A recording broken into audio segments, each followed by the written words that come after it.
and welcome to my channel.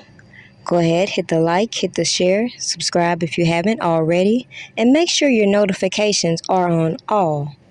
The hypocrisy on all of these platforms is what gets me with all of these people who want to give you their opinions and run their source information. I find it very odd. A lot of these people who badmouth Robert Kelly all these years seem to be envious of his lifestyle.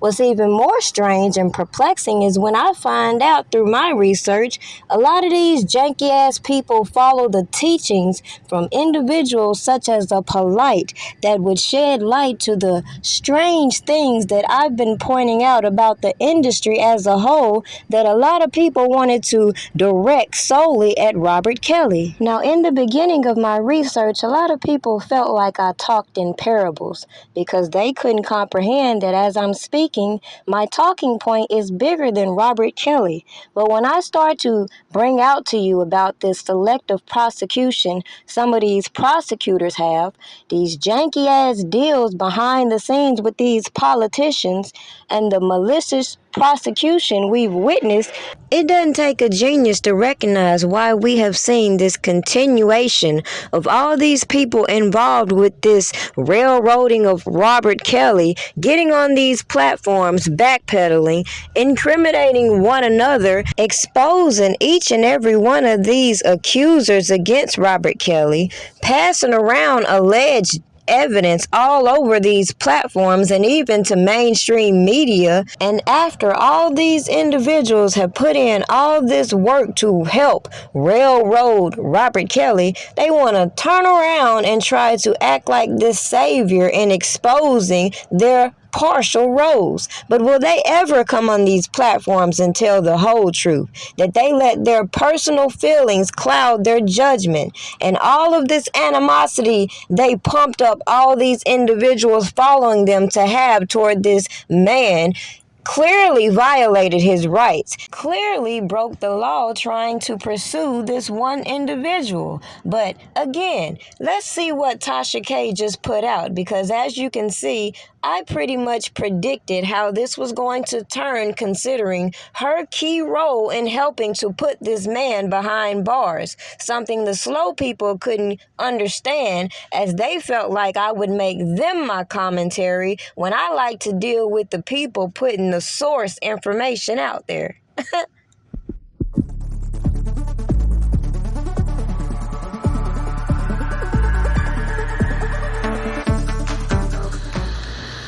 Kelly, with you? What? ACP, did you see this? Look, if it ain't official Dana J, Levi for Kelly, Prima Donna News, I don't even want to see it. Really? Now, I gave him R. Kelly's jail records. Ask him how he got R. Kelly's jail records. Ask him how I got the emails between Azrael and R. Kelly. So you mean to tell me I don't know what the fuck I'm talking about? The article state that the other person was in trouble. It did not. It did not. And there's a reason for that. There's a reason for that. You think we don't know? And I'm not saying that they can't pull no shit, but what I'm saying is I'm talking about the article at hand. There was a reason why the article didn't say what it said. And for people to make all these assumptions and oh boy, to be a lawyer, you should know. If the feds got something, they ain't gonna announce it. They already got it. And if they gonna do something with it, they gonna do something with it. Ain't gonna be no reporter letting people know ahead of time what's going on. When you hear Fed investigation, everybody know that. Guess what? You hear after they made arrests, okay? You hear after that.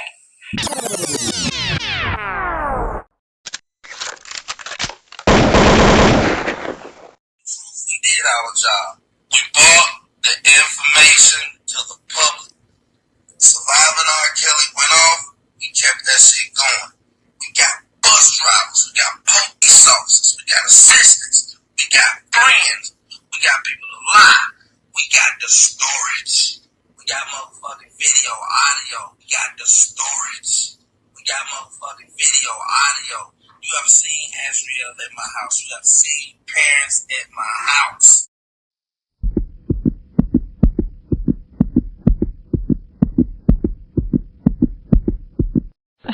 Okay,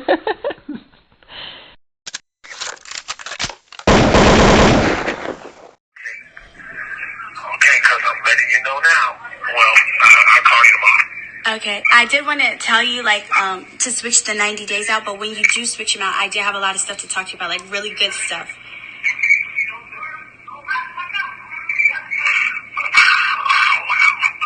What do you mean? We already talked about last week switching out the days. We've been talked about that, so why are you saying wow? Yeah, because you hung up on me and called right into the building, and they called me to the floor to discuss the same thing I had already told you.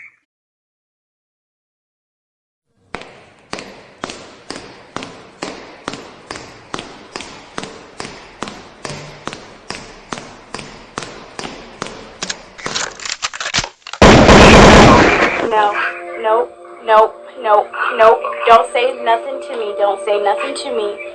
Do not say anything to me. Joy is in jail for assault. So I feel so sorry for the both of you. Don't say anything other to me. I feel bad for you. I know, yes, you do. You do. You knew I was coming up here to get Joy, and you lied to her. Yep. I'm sorry for you. I'm sorry for you, Bear. I'm sorry for you. I am so sorry for you. Oh, it's Bear. It's done. Bear. It's done. It's over. You may not even make it to trial. I'm so sorry for you. I'm sorry. I really did love you. And you lied to me, and you used me, and you played me. Yes, you did, Bear. Bye.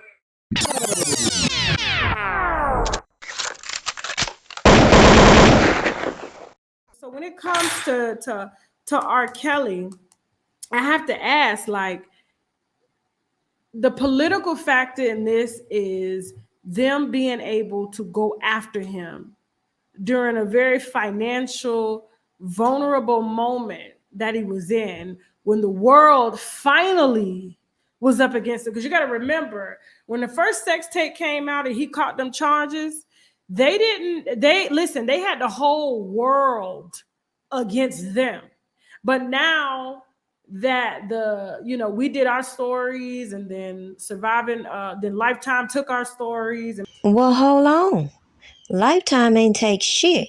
You see, from my perspective, it appears that these same stories that have been written about over and over were combined with this source information that was provided to Tasha K. And as we see, people started to feel some type of way once Lifetime got the credit for all their stories they put in the work to put out here, right? But wait, they told the public that Lifetime was the platform that gave all these women that nobody cared about, that nobody would fight for, the platform to tell their stories, manipulate the facts, and compel the public to get all emotionally triggered and demand justice, as they said. Made it into a documentary. And then now everybody's just milking this for what they can get. It was prime reason for them to go in right now, because it was going to be easier to sway a jury. Okay, jury's not going to care about the facts, because let's be honest, they can sit up and say they don't know anything about the case, they don't know anything about R. Kelly, but it's all bullshit. A lot of juries like to get out of work. And preside over these high-profile cases and shit like that. And trust me, they already come in with minds that are made up. They're normal people, just like you and I. How when we see something, we make a determination and opinion. Guess what? Ain't nothing changing our mind unless it's something that's catastrophic. Okay, like wow. Oh, okay, I'm gonna change my mind here. I see what's going on. And so I just don't understand why his lawyers would allow him to go from state to state. So we're talking about New York. Now he's in Chicago. He gets 30 years out of New York. They extradite him to Chicago. Now he's facing up to 100 years. So they're going to pile that sentence on that. So which means even if his appeal comes through and overturned, he's still got to move to Chicago and serve that time. Then he's got another case in Minnesota, I believe, and then one in Georgia. And I believe one in Texas, if I'm not mistaken. So they're just going to be extraditing him to these jury trials. And I know for a motherfucking fact, there's a plea deal on the table. There's always a plea deal on the table.